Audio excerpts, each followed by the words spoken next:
कैसे हैं आप सब। मैं हूं संजय कुमार, आपका कॉमर्स टीचर। आज हम टॉपिक कवर करने जा रहे हैं पार्टनरशिप का minimum guarantee of profit to a new partner. अब ये टॉपिक क्या कहता है बेटा? ये टॉपिक कहता है जो भी नया पार्टनर बिजनेस के अंदर आया है उसको जो ओल्ड पार्टनर है बिजनेस में पहले से काम कर रहे हैं, जो जिन लोगों ने बिजनेस को चलाया हुआ है पहले से, अब जो नया पार्टनर आया है उसको गारंटी दे देते हैं कि आपको मिनिमम प्रॉफिट इतना तो होगा ही होगा। ऐसे सिक्योरिटी क्यों दी जाती है? क्योंकि मान लो जैसे नया पार्टनर आया है तो कुछ ना कुछ कैपिटल लेकर आया होगा, उस कैपिटल से क्या होगा, हमारी बिजनेस को एक्सटेंशन मिलेगा, बिजनेस बड़ा हो जाएगा। तो ऐसे केसेस में क्या होता है, हमें पार्टनर्स जो भी नए इन्वेस्टर आते हैं एज ए इन्वेस्टर ही होते हैं, वो फिर बाद में पार्टनर बन जाते हैं। तो ऐसे इन्वेस्टर या ऐसे पार्टनर्स को अपने बिजनेस में लाने के लिए, अपने बिजनेस में लाने के मोटिव से क्या किया जाता है, उनको एक फिक्स शेयर दे दिया जाता है कि कहते हैं कि आपको मिनिमम इतना प्रॉफिट तो होगा ही होगा इस साल। ठीक है, तो इस क्वेश्चन के बारे में हम एक बार पढ़ लेते हैं। ठीक है, तो जैसे कि इस बिजनेस के अंदर क्या है बेटा, 3 पार्टनर है पहले से, A B and C, 3 partner है। इसके बाद कह रहा है कि दे एडमिटेड डी को एडमिट कर लिया उन्होंने। ठीक है, एंड गारंटी भी दे दी उसको that his share of profit will be not be less than of ₹20,000। अब देखो 3 पार्टनर है ए बी सी और उन्होंने डी को एडमिट किया है बिजनेस के अंदर, और क्या गारंटी दे दी कि आपको कम से कम 20,000 का प्रॉफिट होगा ही होगा, इससे प्रॉफिट कम नहीं होगा। अगर इससे कम हुआ तो क्या होगा, अगर प्रॉफिट टू बी शेयर्ड 4:3:2। अब 4 पार्टनर हैं, उनका प्रॉफिट शेयर रेशो क्या है, 4:3:2। ठीक है, इसका मतलब क्या है कि जितना भी प्रॉफिट होगा उसमें से 4 हिस्सा उसको मिल, टोटल प्रॉफिट जैसे होगा 4 और 3 7, 7 और 3 10, 10 और 2 12, 12 में से 12 टोटल अगर 12 हिस्सा है तो चौथा हिस्सा ए को मिलेगा, तीसरा हिस्सा बी को मिलेगा, तीसरा हिस्सा सी को मिलेगा और दूसरा हिस्सा डी को मिलेगा। लेकिन डी को एक गारंटी ये भी दी है कि 20,000 से कम नहीं मिलेगा। अगर उसका प्रॉफिट कम आया तो क्या होगा, अगर कम आएगा तो जो पुराने पार्टनर है वो उसको अपने हिस्से में से देंगे। इसी क्वेश्चन को आगे एक्सप्लेन किया हुआ है, एक बार पढ़ भी लेते इसको पूरा। कह रहे टोटल प्रॉफिट इस साल हमें कितना हुआ, 96,000 हुआ है। इसके बाद कह रहे कि it was agreed that excess payable to D. अगर मान लो जैसे मान लेते डी का प्रॉफिट है, उसको देना तो 20,000 है, लेकिन उसका प्रॉफिट इस क्वेश्चन के अंदर जैसे 16,000 ही उसको मिला है। ठीक है, अब उसको 16,000 ही प्रॉफिट शेयर रेशो के अकॉर्डिंग उसको सिर्फ 16,000 उसका प्रॉफिट बनता है, लेकिन उसको गारंटी 20,000 की दी है। तो अब जो 16,000 बनता है और एक्चुअल में जो उसको 20,000 पे करना है, उन दोनों के बीच का डिफरेंस कितना है, 4,000।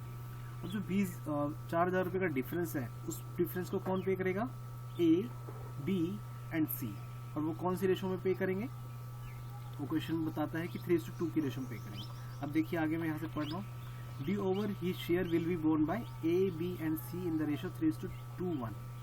अब देखो ए बी और सी पे करेंगे, और कौन सी रेशो में पे करेंगे, 3:1। जैसे मान लेते 4,000 का जो डिफरेंस आया है उसको तीनों पार्टनर, उसमें से तीसरा हिस्सा बी एक पे करेगा, उसमें दूसरा हिस्सा बी पे करेगा और एक हिस्सा सी पे करेगा। तो इसके अकॉर्डिंग उसको पे किया जाएगा। तो आइए इस क्वेश्चन को सॉल्व करते हुए देख लेते हैं एक बार। मैंने ऑलरेडी सॉल्व किया आप लोगों के लिए। तो जैसे इस क्वेश्चन में दे रखा है, हमने सबसे पहले profit and loss appropriation account बना लिया, और जो भी इस साल का प्रॉफिट था सबसे पहले उठा के उसको हमने क्रेडिट साइड में डाल दिया एप्रोप्रिएशन में, क्योंकि आपको पता है क्रेडिट साइड में डालने का मतलब है कि पार्टनर्स के बीच में प्रॉफिट्स को बांट देना। इसके बाद में हम आ जाते हैं ए का हिस्सा निकाल लेते हैं कि ए का हिस्सा बनता कितना है। ए का हिस्सा निकालने के लिए हमने क्या किया, 96,000 इंटू में 4 डिवाइड बाई 12 कर दिया, है ना, 32,000 आ गया। उसमें से लेस डेफिशिएंसी बोन। अब डेफिशिएंसी कितनी हुई है, 2,000 रुपये की है। तो टोटल प्रॉफिट जो ए का बना कितना बना, 30,000। ठीक है, अभी डेफिशिएंसी वाला पार्ट जो है मैं अभी आपको दोबारा से बता दूंगा, एक बार आप इतना समझिए कि ए का हिस्सा 32,000 रुपये है 96,000 में से। बी का हिस्सा देखिए 96,000 में से 24,000 बनता है उसका हिस्सा, 96,000 इंटू में 3 डिवाइड बाई 12। अभी 12 और 3 कहाँ से है तो पता है ना आपको, अनुपात का हिस्सा ये। इसके बाद सी में क्या कहता है, 96,000 इंटू में 3 बाई 12, इसका भी कितना हिस्सा है, 24,000। इसके बाद में अब डी का हिस्सा कितना है, 96,000 इंटू में 2 डिवाइड बाई 12 करेंगे तो 16,000 रुपया। तो जैसे मैंने आपको समझाते समय बताया था कि स्टार्टिंग में, अब उसका हिस्सा डी का है 16,000 रुपये, लेकिन उसको गारंटी दी हुई है 20,000 रुपये के लिए। अब इस केस में क्या करें हम, अब इस केस में हमें सिंपल से क्या करना है, जो डिफरेंस है जैसा क्वेश्चन में कहा है उसके अकॉर्डिंग उनसे रिकवर करेंगे जो ओल्ड पार्टनर थे, जो बिजनेस को रन कर रहे थे।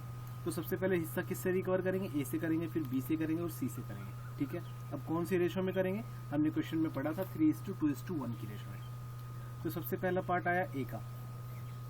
अब ए से जब रिकवर किया हमने तो 4,000 का हिस्सा 2,000 रुपये ए से रिकवर किया, बी से रिकवर किया 1,333 रुपये और सी से रिकवर किया 6,667 रुपये।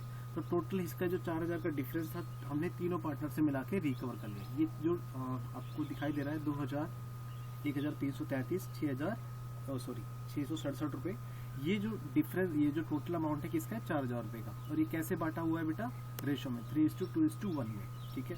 तो जो डी को मिलना चाहिए था 20,000, वो बी वो कंडीशन हमने फुलफिल कर दी। कैसे, 16,000 तो इसको रेशो से मिल ही रहा था और जो डिफरेंस था 4,000 रुपये का वो पुराने पार्टनर से रिकवर करके इसको हमने दे दिया। अब क्या करेंगे, अब ए में से उस डेफिशिएंसी को माइनस भी करना पड़ेगा। अब एक्चुअल में ए को तो ए का जो शेयर बन रहा था 32,000 बन रहा था, लेकिन उसे 2,000 किसको देने पड़े, डी को, तो वो माइनस होंगे इसमें से। ऐसे ही बी का हिस्सा बन रहा था 24,000 रुपये, लेकिन 1,333 रुपये इसको किसको देने पड़े, डी को देने पड़े, तो ये माइनस होंगे। ऐसे सी का हिस्सा कितना बन रहा था 24,000 रुपये, इसको 667 रुपये देने पड़े सी को, डी को, तो कितने बने इसके 23,333 रुपये। और जो डी का था वो टोटल ओवरऑल 20,000 देना ही देना था। तो टोटल हमने देखा कि क्रेडिट साइड का भी टोटल हमारा इक्वल आ जाएगा और इसका भी, डेबिट का भी इक्वल आ जाएगा। क्यों आ गया, क्योंकि 26,000 को as per the term profit share ratio में बांट दिया है और जो मिनिमम गारंटी देनी थी पार्टनर्स को वो भी हमने दे दी है। ठीक है बेटा, मैं उम्मीद करता हूँ कि आपको अच्छे से क्वेश्चन समझ में आएगा और फिर भी कोई डाउट है तो आप मुझसे पूछ सकते हैं। और एक चीज़ और बताना चाहता हूँ, इस क्वेश्चन के हमने अंदर salary, commission, interest on capital का पार्ट अगर इसी क्वेश्चन के अंदर इंक्लूड कर दें तो भी क्वेश्चन वैसे का वैसा ही होगा। और जो प्रॉफिट शेयर रेशो वाला पार्ट है वो हमेशा अलग ही रहेगा, इंटरेस्ट ऑन कैपिटल देने के बाद भी, सैलरी देने के बाद भी, क्योंकि जो इंटरेस्ट ऑन कैपिटल वो अलग चीज़ होती है और जो मिनिमम गारंटी होती है वो एक अलग चीज़ होती है। तो कभी आप ऐसा मत सोचना कि इंटरेस्ट ऑन कैपिटल का भी टोटल कर लिया जाए और सैलरी का पार्ट टोटल कर लिया जाए, कमीशन का पार्ट करके टोटल उसका 20,000 देना, ऐसा नहीं होगा।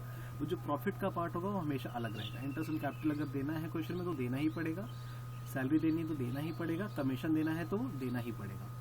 ठीक है बेटा, thanks for today, thanks for watching.